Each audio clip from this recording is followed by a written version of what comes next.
Жақсы уақытымыз болды. Тағы да қосылып жатқан әріптестеріміз болса қосыла жатар. Сіздердің де уақыттарыңызды алмай бастай берейік, рұқсат етсеңіздер. Алдымен сіздерге өзімді таныстырып кетейін. Мен Қарағанды қаласындағы Исламия Саттаров атындағы мектеп-лицейінің педагог-психологы Ильяшева Сымбат Бериковна боламын. Бүгін сіздердің алдарыңызға өзімнің авторлық бағдарламам интернет желісіндегі қауіпсіздік тақырыбында Қарағанды қаласының білім бөлімінде қорғалған, одан кейін оқу әдістемелік орталығында қорғалған. Енді бүгін осы тәжірибеммен бөлісу мақсатында сіздердің алдарыңызға шығып отырмын.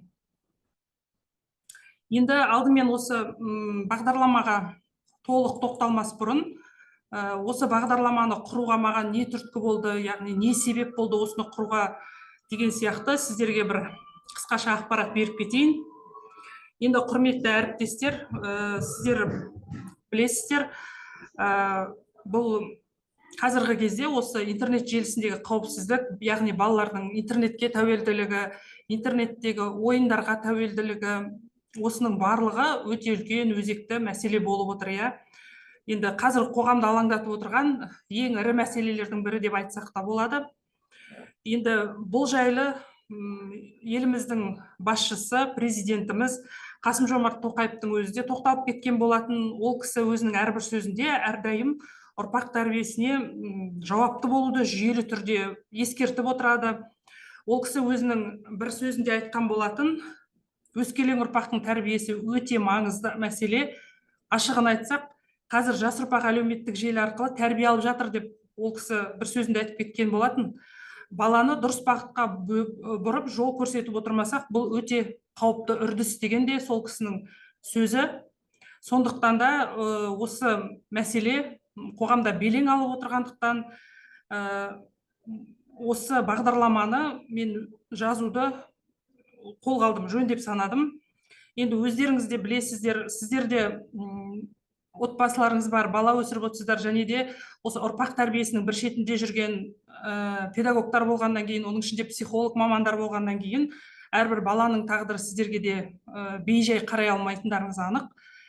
Енді шындығында да қазіргі таңда ғаламтор әлеуметтік желілер барлығы осы бала санасына әртүрлі әсер етіп, дұрыс емес, яғни қате құндылықтарды насихаттап жатқанын өзіміз көзімізбен көріп жүрміз. Мұндай сәтте бірлескен үштік одақтың жұмысы өте маңызды. Әсіресе отбасы, мектеп және де жалпы қоғам болып осы мәселемен күресу қазір біздің алдымызда тұрған үлкен мәселе деп айтсақ та болады. Енді құрметті әріптестер, және де біздің ұрпақ тәрбиесінде де ұлттық құндылығымызға да осының кері әсері үлкен тиіп жатыр. Себебі бұрын өздеріңіз білесіздер, әрбір отбасында кешке мысалы дастархан басына жиналғаннан кейін тамақ ішу барысында бір күні бойы не істегендерін айтып, ата-әжелер мысалы өзінің немерелеріне, балаларына өздерінің үлгі болатын әңгімелерін айтып отыратын. Ал қазір кез келген отбасына барып көрсеңіздер, енді өзіміздің де басымызда бар, ол жасыратыны жоқ. Тіпті дастархан басының өзінде де жалтақтап біз жаңағы қолымыздағы смартфонға қарап отыратынымыз бар. Тіпті тамақ ішіп болғаннан кейін де әр бала өз бөлмесіне кіреді да, осы өзінің смартфонына немесе жаңағы компьютерде отырады. Яғни оларды тәрбиелеп жатқан ата-ана, ата-әже емес, оларды тәрбиелеп жатқан осы әлеуметтік желімен қоса интернет. Сондықтан да бұл үлкен мәселе болып жатыр. Біздің ұлттық құндылығымызға да үлкен жаңағы өзінің дамуына кедергісін келтіріп жатыр. Әрине енді бұл тақырып қозғалмай жатқан жоқ қоғамда. Өздеріңіз де білесіздер, біздегі біртұтас тәрбие бағдарламасында да, қауіпсіздік сабақтарында да осы тақырыптар көптеп кіргізілген. Кибербуллинг туралы, интернет қауіпсіздік туралы 10 минуттық қауіпсіздік сабақтарында. Бірақ та ол жерде балаларға жалпылама айтылады. Айтылмайды емес, айтылады. Бірақ тереңірек ол жерде жұмыс жасауға әрине сынып сағатында уақыт жетіспейді. Сондықтан да осы мәселені тереңірек жаңағындай зерттеп, балалармен толық жұмыс жасау үшін осы бағдарламаны құруды мен қолға алуды жөн деп санадым. Яғни сіздердің алдарыңызға ұсынып отырмын қазіргі таңда. Енді бұл бағдарламаның мақсатына келетін болсақ, бұл енді 6-шы сыныпқа арналған. 6-шы сынып оқушыларының интернет, компьютер ойындарына деген тәуелділігіне қарсы ұстанымдарын қалыптастыру және осы қиындықтарға деген құндылық қатынасын өзгертіп, іс-әрекетіне жауапкершілікті күшейту арқылы тәуелді мінез құлықтың алдын алуды мақсат етіп қойдым. Енді міндеттеріне келетін болсақ, міндеттері оқушыларға цифрлық әлемнің негізгі қағидаларын түсіндіру, интернет ресурстарды қолдануға деген сапалы қарым-қатынасты қалыптастыруға балаларға жағдай жасау, сонымен қатар адекватты өзін-өзі бағалауын қалыптастыру, қарым-қатынас дағдыларын дамыту, эмоциясын көрсете білуін дамытуды міндет етіп алдым. Енді құрметті әріптестер, бұл жерде сіздер жаңағы менің міндеттеріме қарап отырсаңыздар, бұл жерде тек қана жаңағы интернетке байланысты, интернет қауіпсіздігіне байланысты ғана алып отырған жоқпын. Бұл жерде біздің психологияға қатысты мәселелер де қарастырылған, яғни адекватты өзін-өзі бағалауын қалыптастыру, қарым-қатынас дағдыларын, эмоциясын көрсете білуін дамыту, осыларды да қостым. Енді әріптестер мүмкіндік болса өз пікірлеріңізбен бөлісіп кетіңіздерші, не себепті осы интернет қауіпсіздік тақырыбында жасалып отырған бағдарламаға мен осы мәселелерді не себепті қосты деп ойлайсыздар? Өздеріңіз маман ретінде пікірлеріңізді білдіріп кетсеңіздер. Не себепті жаңағы қарым-қатынасты кіргіздім, не себепті эмоцияны бұл жерге қостым? Қалай ойлайсыздар, әріптестер? Пікірлеріңізбен бөлісе кетсеңіздер.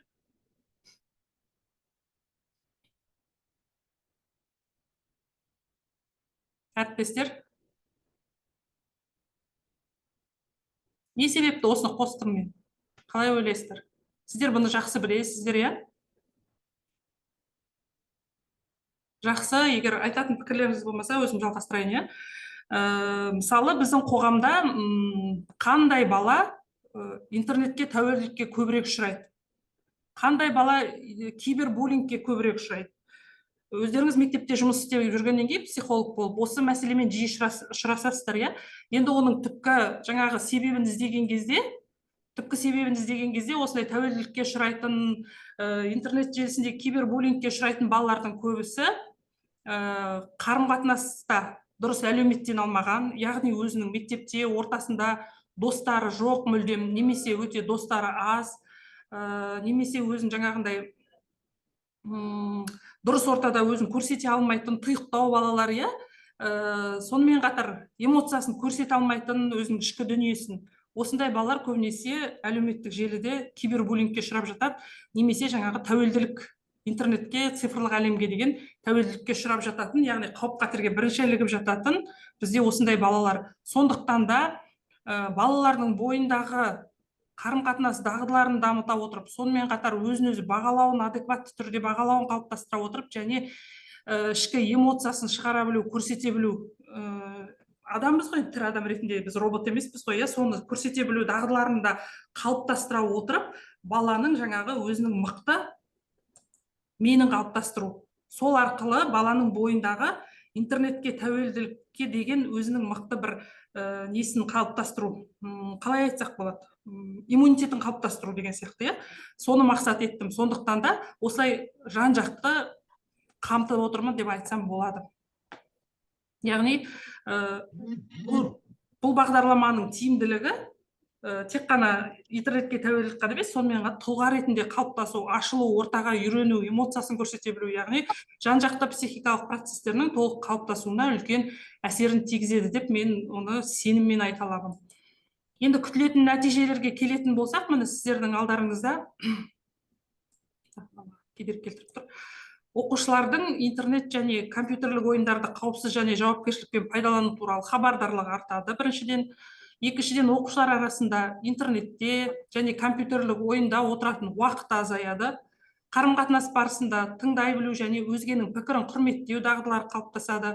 Оқушылар өзінің күшті және әлсіз тұстарын шынайы бағалай алады. Сонымен қатар балаларда өз эмоциясын басқара білу және өзін-өзі реттеу дағдылары қалыптасады. Яғни біз соңында, бағдарлама соңында осындай нәтижеге қол жеткіземіз.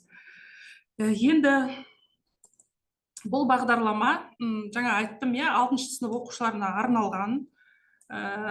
Бұл бағдарлама жайдан жай жаңағындай жазыла салған жоқ. Авторлық бағдарлама оқу жоспарының вариативті бөлігінің оқу бағдарламалары және элективті курстарды әзірлеу және әдістемелік қамтамасыз ету барысында жаңағындай барлық деңгейдегі мемлекеттік жалпыға міндетті стандарттарды басшылыққа ала отырып құрылды. Енді мына жерде көріп отырсыздар, оқу жоспарының вариативті бөлігінің оқу бағдарламалары мен элективті курстарды сараптамадан өткізу және оларды жаңартылған білім беру мазмұны аясында әдістемелік қамтамасыз ету туралы ереже, яғни Қазақстан Республикасының 2007-27 шілдедегі 119-шы жаңағы білім туралы заңында көрсетілген. Енді оны сіздер жақсы білесіздер, айтып жату бұл жерде артық деп ойлаймын. Бағдарлама ұзақтығы 45 минутқа арналған 34 сабақты құрайды, яғни бір жылда 34 сабақты қамтиды. Сабақтардың жүргізілуі аптасына бір рет. Бағдарламада негізінен көбінесе топтық жұмыс пайдаланылады, жеке жұмыс тренинг тақырыбымен сәйкес келетін үй тапсырмаларын қамтиды. Яғни жеке жұмыс көбінесе үйге берілген тапсырмаларда орындалады, ал мектепте болған кезде сабақ барысында көбінесе топтық жұмыстар, тренингтар, сондай нәрселерді біз жиі қолданамыз балаларға қызықты болу үшін. Енді бұл жерде жаңа айтып кеттік, жеке жұмыс ретінде көбінесе үй тапсырмалары беріледі деп. Мына жерде сіздерге бір шағын ғана үй тапсырмасынан мысалдар келтіріп кеткім келіп тұр. Сіздерде кішкене болсын түсінік қалыптасу үшін. Мысалы, менде интернетке тәуелділіктің қандай белгілері бар тақырыбында эссе жазу ұсынылады. Тақырыптарға сәйкес немесе интернетті пайдаланудың субъективті себептерінің тізімін жасау тапсырма беріледі. Құпия дос ойыны, мысалы балалар құпия дос ойыны барлықтарыңызға таныс деп ойлаймын. Өз арасында ұйымдастырады да, белгілі бір уақыт аралығында өздері білдіртпей бір-біріне сый жасап отырады. Соңынан оның сабақ үстіне келген кезде біз оны құпия достың кім екенін сол жерде анықтайтын боламыз. Балалардың кішкене арасында жақындық тудыру мақсатында берілетіндей тапсырма. Сосын интернетсіз апталықтың кестесін құрамыз. Оқудан басқа уақытта не істейміз бір апта бойы. Яғни интернетсіз бір аптаға өзімізге кесте құрып, соған мүмкіндігінше балалар сабақтан тыс уақытта жаңағындай интернетті аз мөлшерде қолдануға дағды жасайды. Сонымен қатар мен нақты қарым-қатынаста қандай қиындықтарды бастан өткеремін тақырыбында эссе беріледі балаларға. Сосын жаңағы өзінің хоббиін таныстыру, балалардың алдына шығып. Сонымен қатар шынайы қарым-қатынас үшін бір-біріңді үгіттеу дейді. Яғни дәлелдер келтіре отырып балалар жаңағы бір-біріне дос табуға әрекет жасайды.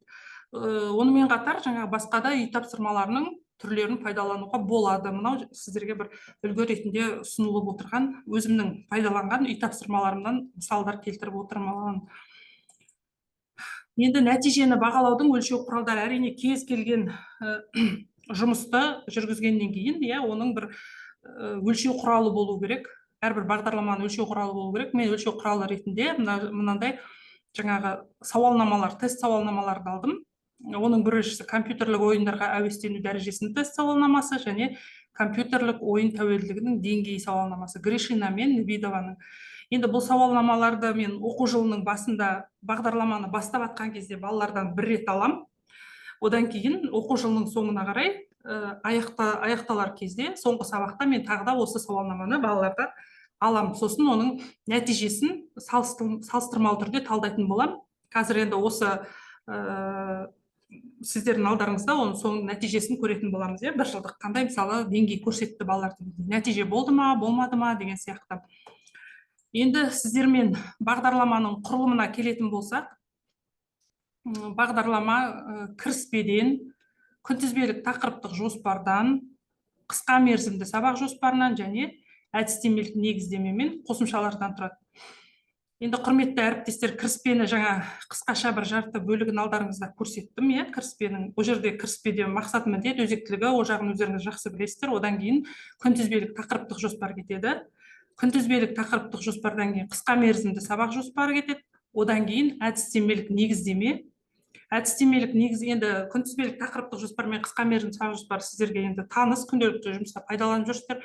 Әдістемелік негіздемеде мен осы қысқа мерзімді сабақ жоспарында көрсетілген әрбір тақырыпты өту барысын толықтай ашып көрсеттім. Яғни ол да бір сабақты өткізуге дайын материал ретінде болу үшін.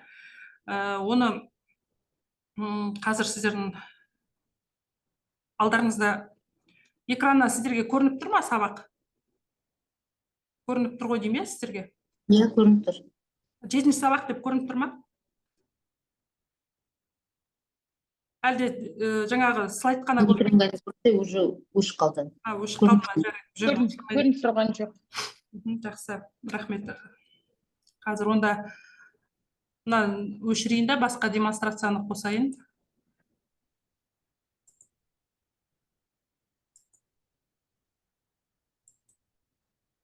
Енді көрінді ме, әріптестер? Көрінді. Бұл жерде мен сіздерге жай көрсетіп әдістемелік негіздемені. Бұл жерде мені арасына бүйтіп таңдап бір-екі сабақты ғана ала салдым. Бұл сабақтың тақырыбы "Мен сені түсінемін" деп аталады. Мақсаты қарым-қатынас саласындағы, яғни баланың өзін-өзі талдау және өзін-өзі түзету тәсілдері туралы түсініктерін кеңейту көзделген. Бұл жерде енді тек қана қарым-қатынас қана емес, бұл баланың әлеуметтік желідегі қарым-қатынасында қамтамасыз етеді бұл жерде. Яғни міндеттері қарым-қатынастың стильдерімен танысу, базалық коммуникативтік дағдыларын дамыту және қарым-қатынас мәдениетіне тәрбиелеу. Енді бұл жерде балаларға сабақтың басы, енді өздеріңіз оны білесіздер, қалай болатынын сабақтың басында біз ұйымдастыру, сондай-сондайлар кетеді. Одан кейін барып бұл жерде қызығушылықты ояту мақсатында балаларға мен сұрақтар беремін. Мысалы, интернетті не үшін қолданасың?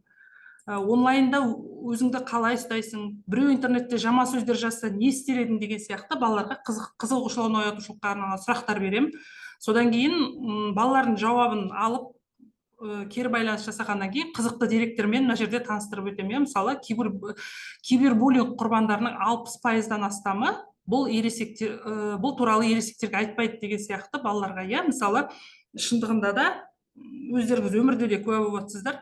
Бала түгіл ересек адамдардың өзі жаңағы кибербуллингке ұшырағанда мүмкіндігінше әбден шыдамы таусылғанша өзінің жақындарынан кибербуллингке ұшырап жүргенін жасырады.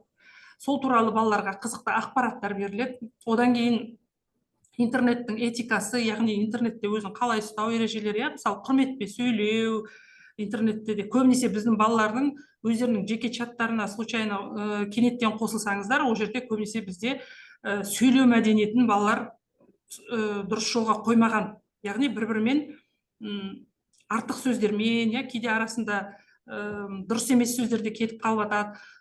Соның алдын алу үшін осының барлығын балаларға таныстырып өтем. Сонымен қатар кибербуллинг деген не? Мысалы, қорқыту, мазақ ету, жалған ақпарат тарату, осының барлығын кейбір балалар өздері де кибербуллингқа ұшырап жатқан жағдай болса, немесе кейбір балалар өздері білмей, өз достарына осы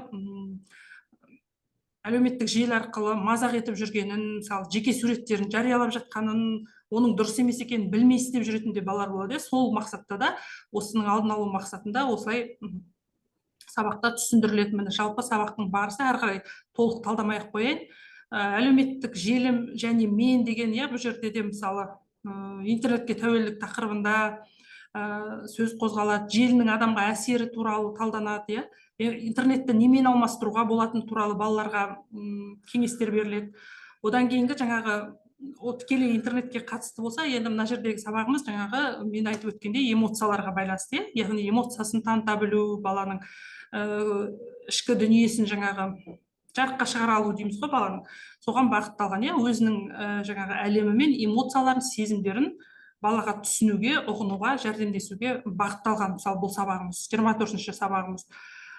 Яғни бұл жерде балалардың теріс эмоциямен жұмыс істеу, өзінің эмоциясын айтуға үйрету. Біз бала түгіл, кейде ересек адамдардың өзі бізде эмоцияларын айта алмай жатады. Соның барлығын жаңағы біз ойындар арқылы, сол жердегі тренингтер арқылы балаларға оны шығаруға, үйретуге осылай көмек жасаймыз. Жалпы жаңағы әдістемелік бойынша осы. Қазір мен қайтадан екінші немді қосайын, слайдымды.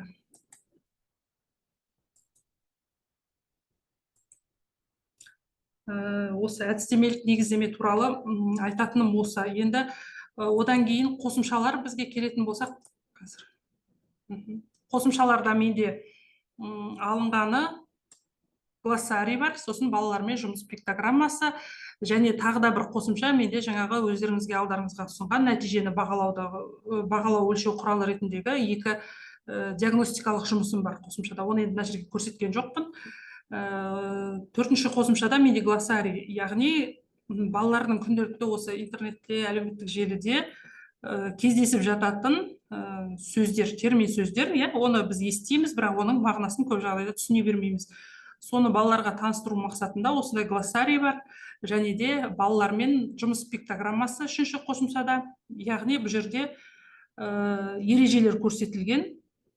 Мысалы, балалар өзінің аватаркасы дейміз ғой, аватаркасын қойған кезде жаңағындай өзінің суретін қойып керек жоқ, көп жағдайда мысалы балаларға әсіресе сайттарға фотосуреттер орналастырғанда өзінің суретін қоймай, орнына мынау сияқты мысалы әртүрлі смайликтерді бір қолдануға болады деген сияқты. Өйткені әлеуметтік желіде ол суретті көшіріп алуға кез келген адамға мүмкіндік бар, мысалы балалар оны ескере бермейді. Және де әлеуметтік желіде біреумен танысып сөйлескенде мекен жайының және телефонын ешкімге айтуға болмайтындығы, тек сөйлескісі келсе интернетте ғана сөйлесу, өзінің жеке мәліметтерін бермеу туралы осы қосымшадағы пиктограммаларда айтылады. Так, енді әрі қарай осы бағдарламаны жүргізу барысында іс-әрекетті ұйымдастыруға қойылатын негізгі талаптарға келетін болсақ, бұл жерде оқыту материалдарын жүйелі түрде дайындау өте маңызды. Яғни оқыту материалдарын жүйелі түрде дайындау дегенде бізде тақырыптарды дұрыстап логикалық тәртіппен орналастыруда өте маңызды, яғни тақырыптар арасында жүйелі байланыс болу керек бір-бірімен. Одан кейін интерактивті әдістерді қолдану дейміз, яғни оқушылардың белсенділігін арттыру үшін әртүрлі мысалы тренинг, рөлдік ойындар, топтық жұмыстар барлығын пайдалану, қызығушылықты арттыру мақсатында. Одан кейін практикалық жаттығулар, мысалы фишингті хаттарды тану деген сияқты интернетке қатысты. Сосын техникалық құралдарды пайдалану оқыту барысында, яғни мультимедиалық құралдарды, презентация, видеоматериал, енді оның барлығы пайдаланылады. Біз кейде сабақта мысалы фильмде көреміз, оның арасында бар, мысалы Ингрид батысқа барады деген орысша фильм болғанмен, бұл жаңағы жаңа өмір бастаудағы жасөспірімнің өміріндегі өзінің қиындықтарын қалай шешетінін көрсетеді балаларға тәжірибесінде. Мысалы сол фильмді көрсетемін, сондай сияқты. Енді орысша фильм болғанмен өте жақсы, біздің балалар енді түсініп алады, орысша болса да. Сонымен қатар ата-аналармен жұмыс. Осы бағдарламаны жүргізу барысында ата-анамен жұмысты да ұмытуға болмайды, өйткені ата-ананың да отбасында балаға жаңағы интернет сауаттылықты арттыруда көрсететін септігі өте зор, оны өздеріңіз жақсы білесіздер. Сондықтан жылына бір рет осындай ата-аналар жиналысында осы бағдарлама бойынша мен үлкен тақырыппен шығамын, яғни ата-аналарға интернетте қауіпсіздік туралы ақпарат беріледі ол жерде, немесе баланың жаңағындай мінез құлқында кибербуллингқа ұшырағанда қандай өзгерістер болады, баламен қалай сөйлесу керек деген сияқты сол жерде ата-аналарға кеңестер беріледі. Яғни ата-аналармен қосымша жұмыс жасалады деген сияқты. Енді жаңа сіздерге айттым, бастапқы сауалнама, сосын соңғы сауалнама деп. Енді осы бір жыл жүргізілген уақыт аралығында балалармен алынған сауалнаманың нәтижесін сіздердің алдарыңызға ұсынып отырмын. Бұл жерде бастапқы мен төмен көрсеткіштерін ғана алдым, мысалы шындықтан қашудың төмен деңгейі, әлеуметтік дезадаптацияның төмен деңгейі деген сияқты. Бұл жерде жоғары деңгей мен төмен деңгей сауалнамада қатар алынады, бірақ мына жерде сіздердің алдарыңызда кішкене нәтижені көрсету үшін мен төмен деңгейлерін алдым. Бастапқы дегенім мынау көк диаграммамен көрсетіліп тұрған, бұл оқу жылының басындағы көрсеткіш, ал қызыл мына соңғы дегені ол оқу жылының соңындағы. Енді қарап отырсаңыздар, кейбір жер шкалаларда әжептәуір өзгеріс бар, а кейбір шкалаларда, мысалы, эмоцияны көрсете білуде сол өзгеріссіз қалған, немесе бір кішкене болса да, кейбіреулерінде өзгеріс бар. Мысалы, шындықтан қашуда, мысалы, 52-ден 25%-ға дейін төмендеген, бұл өте жақсы нәтиже деп ойлаймын мен бір жылғы уақыттың аралығында, яғни балалар шындықтан қашқанда не істейді бала? Өтірік айта бастайды, тікелей сұрақтарға жауап беруден қашқақтайды, сондай сияқты дұрыс емес әрекеттері баланың бұл жерде әжептәуір төмендеген. Сосын мына жерге әлеуметтік бейімделуде де ілгерілеу бар. Эмоциясын көрсете білу енді бірдей болып қалды. Бұл жерде әрине баланың эмоциясын аша білу ол өте оңай емес мәселе, оған уақыт керек. Сондықтан бұл да аса не емес деп ойлаймын енді, минус емес деп. Компьютерлік ойынға тәуелділік бойынша да міне үлкен нәтиже болмаса да 44%-дан 28%-ға төмендеген. Бұл деген өте жақсы нәтиже деп айтуға болады. Өйткені өздеріңіз білесіздер, жаңағы бәрібір де біз баланы қазіргі заман талабы сондай дамып жатқан қоғам болғаннан кейін біз баланы интернеттен, әлеуметтік желіден мүлдем жұлып ала алмаймыз. Бірақ кішкене болсын жаңағы оны интернетті дұрыс пайдалана білу, қауіпсіз пайдалана білуіне әсер еткеніміздің өзі, оның өзі үлкен жетістік деп ойлаймын, әріптестер. Сондықтан да мен өзімнің осы бір жылда алған осы нәтижемді өзімнің бір үлкен жетістігім деп санаймын. Енді жалпы бағдарлама туралы айтарым осы, әріптестер, сіздермен толық таныстырып шықтым бағдарламаның құрылымымен, атқарылған жұмыстармен. Енді қоятын сұрақтарыңыз болса, мен сіздерге жауап беруге дайынмын. Құрметті әріптестер, сұрақтарыңыз бар ма?